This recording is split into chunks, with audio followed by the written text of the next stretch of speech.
हालांकि मैं शायर नहीं हूं, लेकिन हमारे आदरणीय उदय प्रताप सिंह जी राष्ट्रीय कवि हैं और इधर हिंदी, उर्दू, उसमें इनका बहुत बड़ा सम्मान है। नेताजी के गुरु रहे, तो हमारे तो बहुत सम्मानित हैं और समय समय पे इनकी कविताएं, शेर, और मुझे याद है कि जब मैं मुख्यमंत्री था और इनकी बहुत फेमस न मेरा है न तेरा है, उस समय मैंने बहुत सारे देश के प्रतिष्ठित लोगों को भेजा था नए साल की बधाई पर, या त्योहार की बधाई भी मुझे याद नहीं आ रहा है, क्योंकि अब एज के हिसाब से मेमोरी और रील्स की वजह से मेमोरी चली जाती है।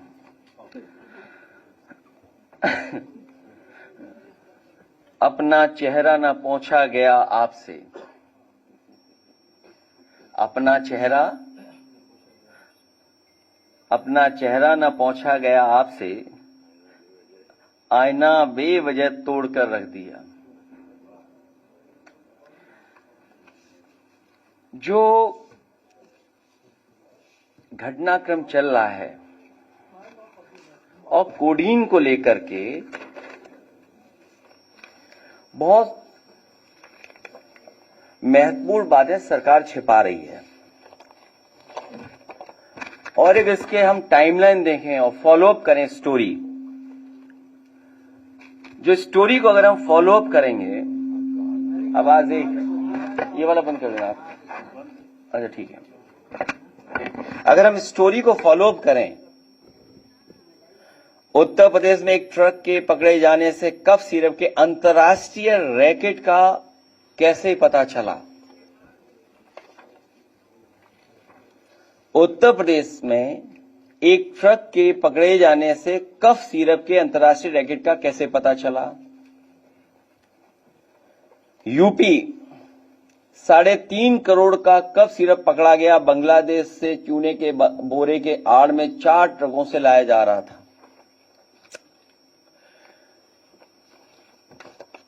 36 जिलों में 118 से अधिक एफआईआर। यूपी में कफ सिरप का काला कारोबार, पढ़े इस कांड की पूरी कहानी। कोडीन सिरप माफिया कौन, 5 तरह के फर्जी फर्म, पूर्वी यूपी एवं बांग्लादेश, हब और नेक्सस।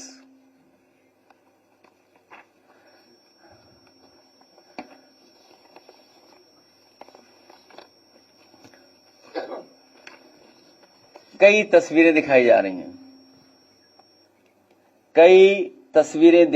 रही हैं, तो अगर हम तस्वीरों का ही सब कुछ ठीक मान लें और मेरे साथ खड़ा होने वाला ही अगर माफिया है, तो मेरी तस्वीर तो मुख्यमंत्री जी के साथ भी है, मेरी तस्वीर डिप्टी सीएम साहब के साथ भी है, मेरी तस्वीर दूसरे हाफ उनके साथ भी है। तो अगर मेरी तस्वीर और मुख्यमंत्री जी की तस्वीर आप देखते हैं, तो माफिया किसको पाएंगे आप। लगता है धूल कैमरों की उस पर लग गई है। मैं मजबूरी समझ सकता हूं। 2006 में सोना लूटने के आरोप में गिरफ्तार, अब कफ सिरप कांड में चढ़ा हत्थे, जानिए बर्खास्त सिपाही का आपराधिक इतिहास। सोचिए कितनी पुरानी खबर है। यही कसूर रहा इनका, दिखाने को औरों के बच्चे गोद में खिलाते रहे, पर पैसों के लालच में बच्चों की जान दांव पर लगाते रहे। यही कसूर रहा इनका, ये अपनों को हर हाल में बचाते रहे, उनके गुनाह छिपाते रहे। जब खुलने लगा राज इनका, तो औरों पर इल्जाम लगाते रहे। यही कसूर रहा इनका, पहनकर लिबास शराफत का लोगों के एतबार में सेंध लगाते रहे। गिराकर औरों के घर मकान दुकान अपना गोरख धंधा चलाते रहे।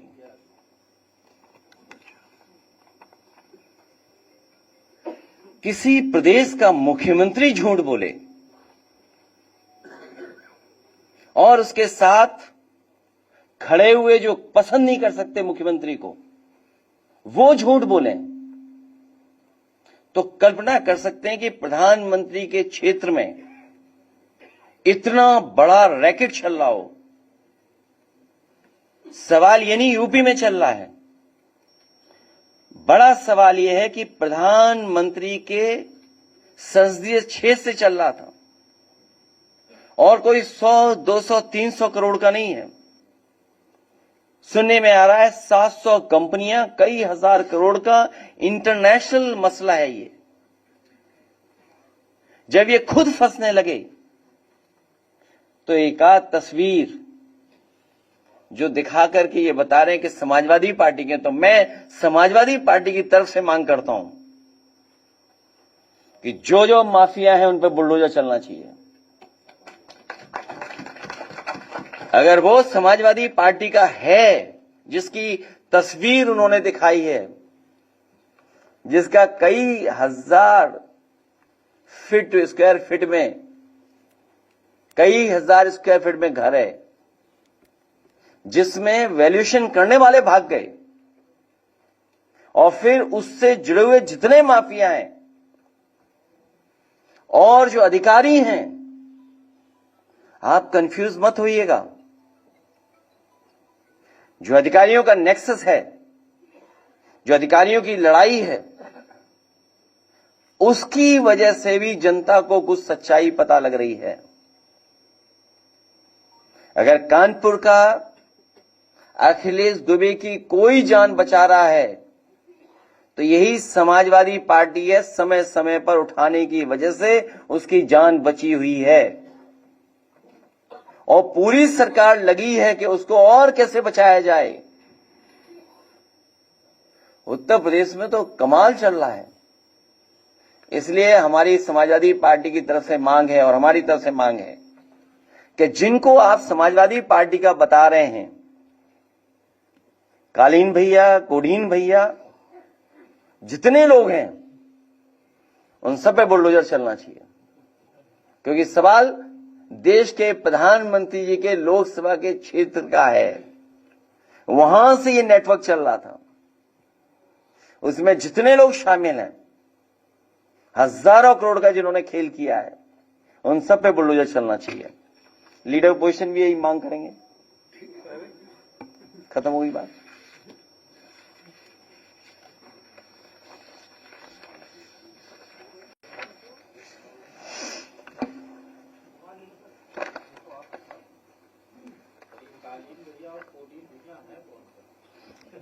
ये सरकार बेहतर बताएगी। जो लोग इनमें शामिल हैं वो कोडीन भैया हैं। सब बड़ी लंबी सूची है। जब 36 जिलों में 118 एफआईआर हुई हैं तो उसमें 128 हो गई, तो उसमें कोडीन भैया ही हैं सब 128 जो हुई हैं। और आप सोचिए, अमिताभ ठाकुर आईपीएस, अगर वो कुछ बात कहना चाहते हैं, प्रेस से अपनी बात पहुंचाना चाहते हैं, तो आवाज दबाने के लिए सीटी बजा रही है पुलिस।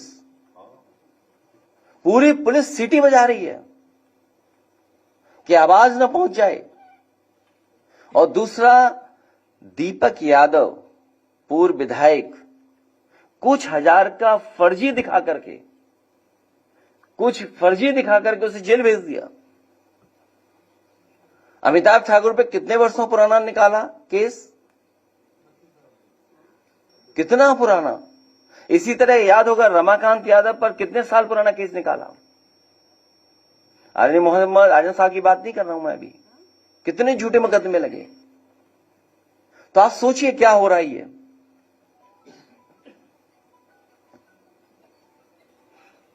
और आप में से कोई बहादुरी दिखा दे। एक ही बहादुर हमें दिखाई दे रहा है, एक दो और दिखाई दे रहे हैं, कुछ और भी बहादुर हैं। तो सोचिए आप, किसकी?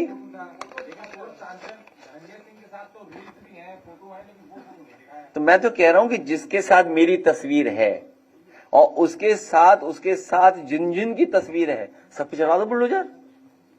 हम मांग कर रहे हैं, इससे ज्यादा और क्या मांग कर सकते हैं? कोई हम सरकार में थोड़ी हैं।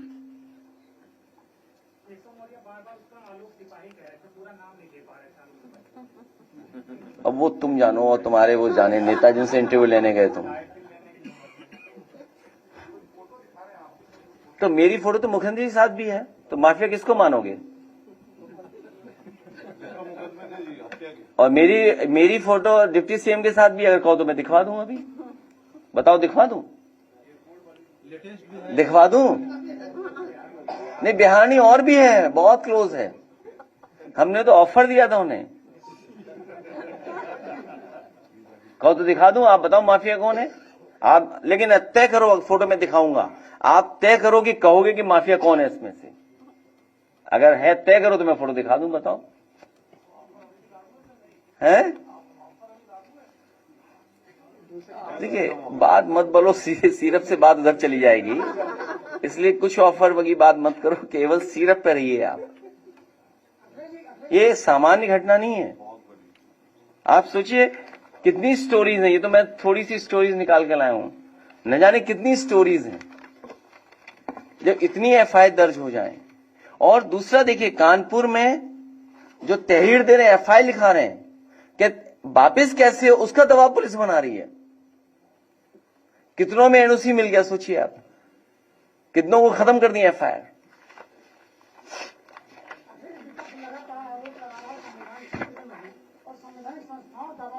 मैं देखता हूं यूट्यूब वाले बड़े अच्छे लोग हैं, एक यूट्यूब की स्टोरी वही प्ले कर दो। हिंदुस्तानियत की आपातकाल का समय चल रहा है, हिंदुस्तानियत का आपातकाल का समय चल रहा है। अखिलेश जी, अब बिहार के पूर्व मुख्यमंत्री रहे केंद्रीय मंत्री सीताराम मांझी, वो कहते हैं कि 2020 के चुनाव में 2700 वोट से हारा हमारा प्रत्याशी। उन्होंने सच बोला है, उन्होंने सच बोला है। यूपी में भी लगता है आपको कि फोन वोन जाता होगा इधर कहीं से। तुम कई प्रेस कॉन्फ्रेंस में आए नहीं हो, आर्काइव में पड़ी होगी, निकाल के दिखा देना क्या मैंने कहा है प्रेस में। कई प्रेसों में नहीं आए आप, या हो सकता है कहीं और बिजी रहे हो, कहीं और बिजी रहे हो उस समय। किसकी? हम आपकी भी मदद करेंगे कभी आप परेशानी में होगे तो, और आपकी मदद करेंगे जब कभी परेशानी में आप होंगे। हर परेशानी में जो लोग हैं उनकी मदद हम लोग करेंगे, समाजवादी लोग करेंगे। लेखपाल भर्ती में आरक्षण मामले को लेकर पहले ओम प्रकाश राय पद और अब केशव प्रसाद मौर्य, ये दोनों लोग पद लिख रहे थे। देखिए, आप कोडीन पर रहिए, कहाँ इधर उधर भाग रहे हो आप, उसकी बाद में कर लेंगे। भाई, बीजेपी से आप आरक्षण की उम्मीद करो, या आप खुद बेईमान है, इसका मतलब उनसे उम्मीद क्यों कर रहे हो आप? कोई एक नौकरी नहीं, तमाम नौकरियों का मैं उदाहरण दे सकता हूं। और एक वो नया है नॉट सुटेबल, कितनी बार किया उन्होंने, और कल जब ट्वीट कर दिया तो सुना है कि उसमें कुछ बैक कर लिया उन्होंने। भाई, कल अगर हम लोगों ने जानकारी दी तो बैक कर लिया। अगर पॉल्यूशन पे हम लोग ट्वीट करते हैं तो वो AQI बदल देते हैं।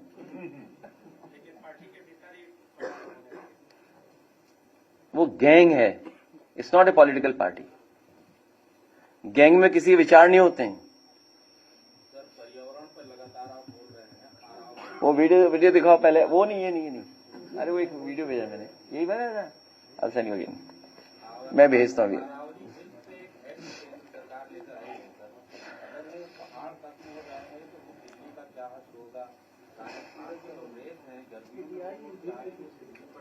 तो राजधानी बदल दो, लखनऊ को राजधानी बना दो। भाई, मैं आपसे कह रहा हूं, पर्यावरण ऐसा है क्योंकि बहुत सारे लोग चिंतक विचारक भी हैं यहाँ, तो पर्यावरण पे हम लोग एक डिफरेंट प्रेस कॉन्फ्रेंस कर लेंगे जिसमें केवल पर्यावरण पे बात करेंगे कि सॉइल पॉल्यूशन है, एयर पॉल्यूशन है, लैंड पॉल्यूशन है, आपकी रिवर पॉल्यूटेड है, साउंड पॉल्यूशन है। साउंड पॉल्यूशन नहीं दिखाई देता आपको? तो AQI को लेकर भी है, बड़े सवाल हैं। फिर आप कहोगे कि आपके एक सांसद ने कुछ कह दिया है।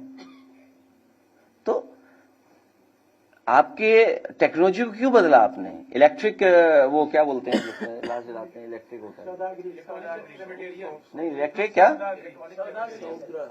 हाँ विद्युत इलेक्ट्रिक जो भी बोलते हैं उसको, तो क्यों लाए आप?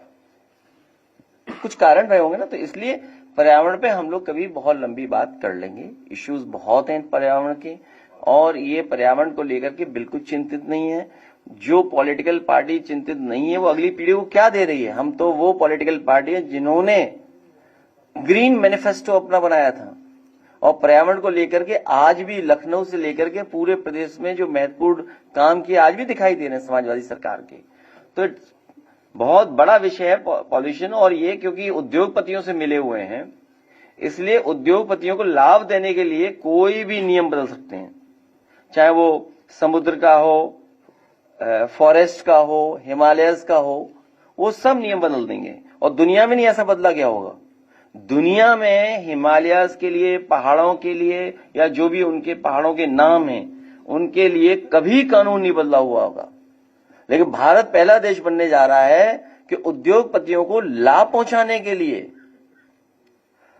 नेचर से खिलवाड़ कर रहे हैं, अपने एनवायरमेंट से खिलवाड़ कर रहे हैं। तो कोडीन पे मदद करिए आप लोग, जाइए कोडी, और क्या एक वीडियो लास्ट दिखा देते हैं, शायद अगर मिल जाए तो मुझे।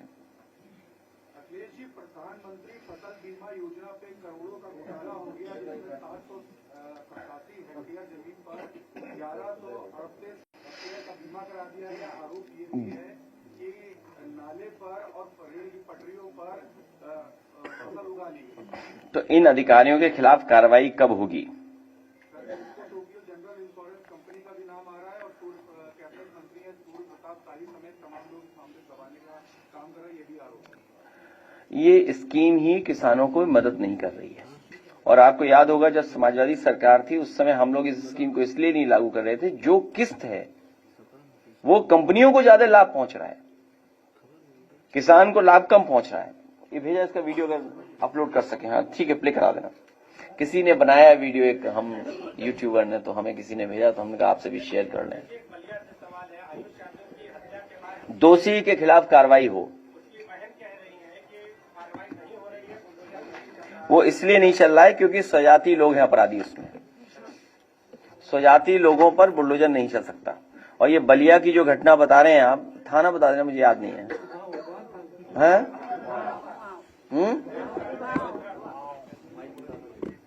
कौन सा थाना है?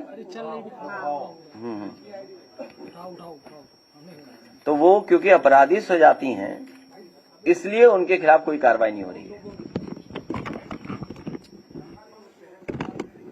क्या चीज? तो सब विधायक तो चाहते हैं बहस हो, हम लोग तो सब विधायक चाहते हैं, पार्टी भी चाहती है और सत्र भी बढ़े, समय मिले सबको, क्योंकि बहुत सेंसिटिव और बहुत बड़ा इशू है, कोई सामान्य इशू नहीं है ये। और सरकार के लोग इसमें शामिल हैं, और देश के प्रधानमंत्री जी के छेद से चल रहा है। सुने में आया कि गाड़ियां जहां से खरीदी गई उन्होंने अपना डेटा ही हटा दिया है। जो गाड़ियां खरीदी गई हैं, एक है बनारस का कोई एजेंसी वाले, एक लखनऊ की एजेंसी वाले, और एक जौनपुर की एजेंसी।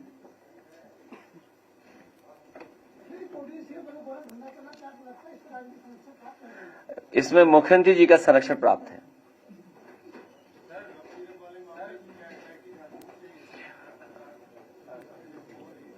उसके लिए मैंने कहा है एसटीएफ हो, सीरफ टास्क फोर्स अलग से गठित हो, और जो एसटीएफ है वो ना हो, क्योंकि एसटीएफ में स्वजाति भी हैं और जौनपुर के सबसे ज्यादा हैं। तो इसलिए उससे उम्मीद आप नहीं कर सकते कि उसमें न्याय मिलेगा। और वो डेटा आपके पास होगा अगर आप दिखा सकें, अगर आप जानकारी कर सकें।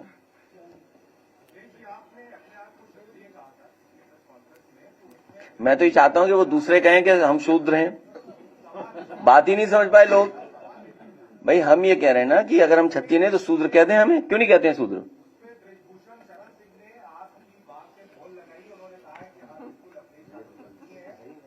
क्या कहा उन्होंने? क्या कहा उन्होंने? तो मैं उनकी बात पूरी मान रहा हूं, मैं उनकी बात मान रहा हूं, मैं उनकी पूरी बात मान रहा हूं। तो मैं तो ये कह रहा हूं कि जो आपके डिबेट में बहस कर रहे हैं वो कहें कि हम छत्री नहीं है, शूद्र हैं, ये बता दो भाई। हम तो आपको ऑप्शन दे रहे हैं ना, आप क्यों नहीं ऑप्शन स्वीकार कर रहे हो?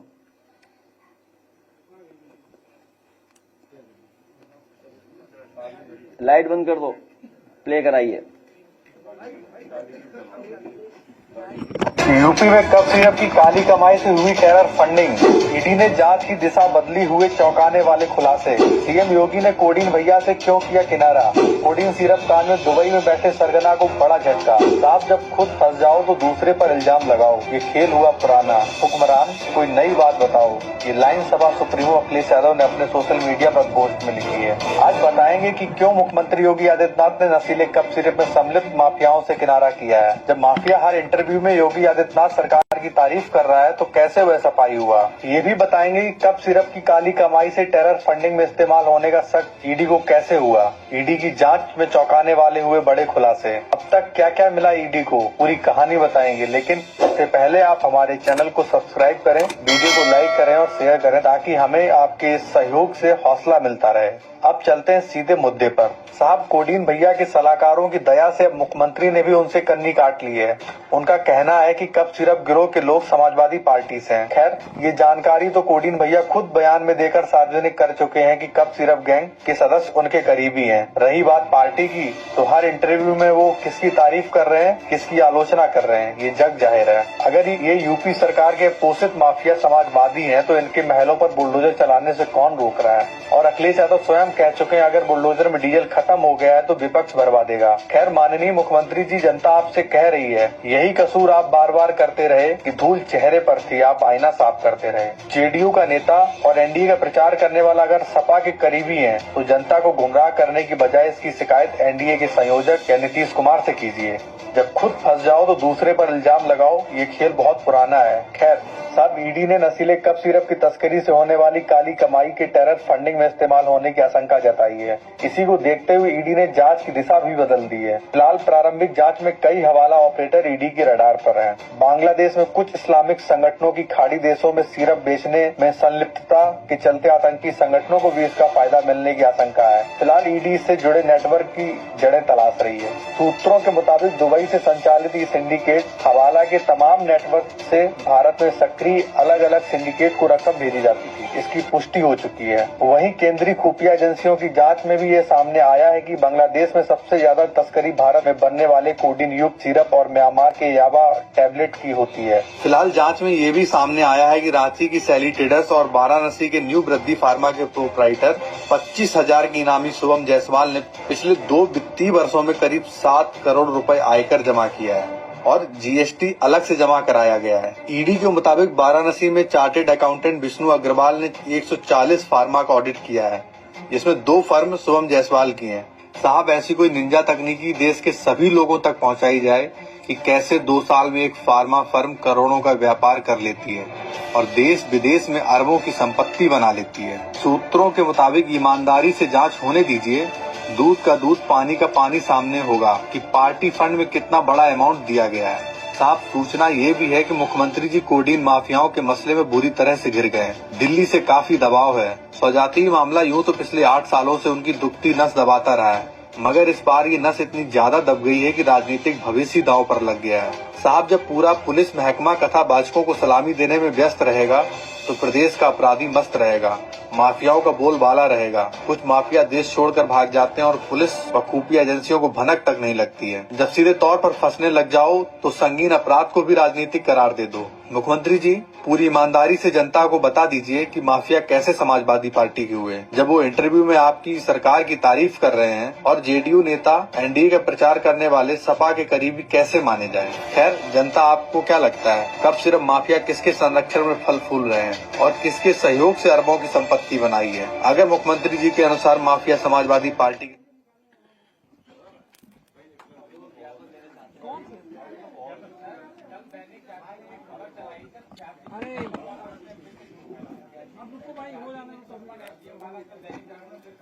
तो कोई कानून जानता है, लो नोटिस दीजिए उन्हें। हाँ नोटिस दे दो आप, ठीक है। हाँ दीजिए नोटिस, बहुत धन्यवाद। हमारे राष्ट्रीय अध्यक्ष हैं ये, आप नोटिस दीजिए अखबार को। हाँ वो तो है, वो तो बाद में एक दिन कर लेंगे इस पे। लीगल नोटिस दीजिए सीधा। हाँ, लीगल नोटिस देंगे हम लोग, लीगल नोटिस।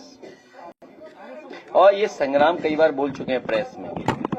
हाँ, और हमारे लाली वर्मा जी बताएंगे वो कैसे, वो कौन सा निकालते हैं, नया टर्म निकाला है, not suitable, not found suitable, NFS पता करवा लो आप, एनएफएस कैसे निकालते हैं। हाँ ठीक है।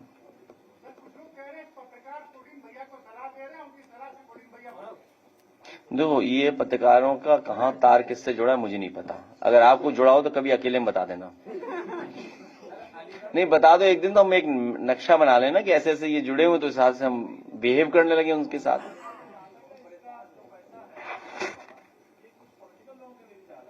तो हो सकता है, कौन बड़ी बात है। तो ये तो इतना बड़ा जब मसला है तो खुलासा तो हो इसका, कोई सच्चाई तो सामने आए।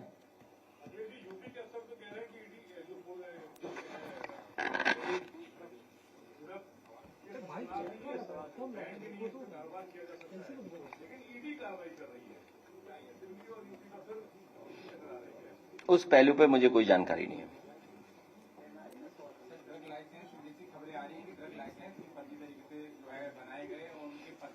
इस सुनने में तो ये भी आ रहा है कि दबाव बना करके भी लिए गए लाइसेंस, जिनके पहले से चल रहे थे लाइसेंस, उनको भी दबाव बना के कमरे में पीट के या जो भी कुछ हो तरीका अपनाया। फर्जी फर्मों का 2 वर्षों में रजिस्ट्रेशन हुआ और गलत तरीके से उनका ट्रांसपोर्ट, बहुत सी चीजें वो सरकार बताए, हम क्यों बताएं, आप क्यों बता रहे हो। अरे सब पता ही बातें भाई, ये विधानसभा में बोलना जाके।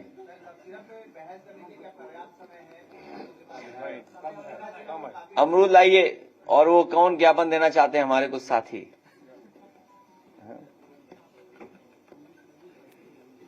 कौन है ज्ञापन वाले?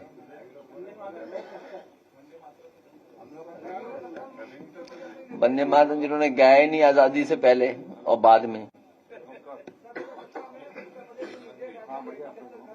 क्या चीज?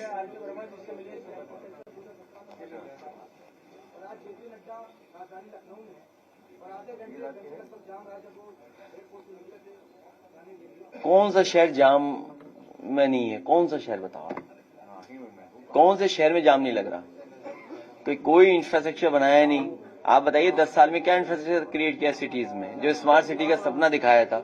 आइए मैं छोड़िए, वो लीगल पार्ट देखिए अपना। लाइए अमरूद लाइए। हाँ, एक टोकरी हमारे लिए, एक टोकरी सबके लिए। अरे हो गया, बस इतना ही होता है। हाँ ठीक है, फैल जाओ ना, तस्वीर उनकी भी आएगी। वो कौसाम्बी की सबसे असली तो कौसाम्बी का होता है। कौसाम्बी का इलाहाबाद वाले बोलने लगे हमारा है।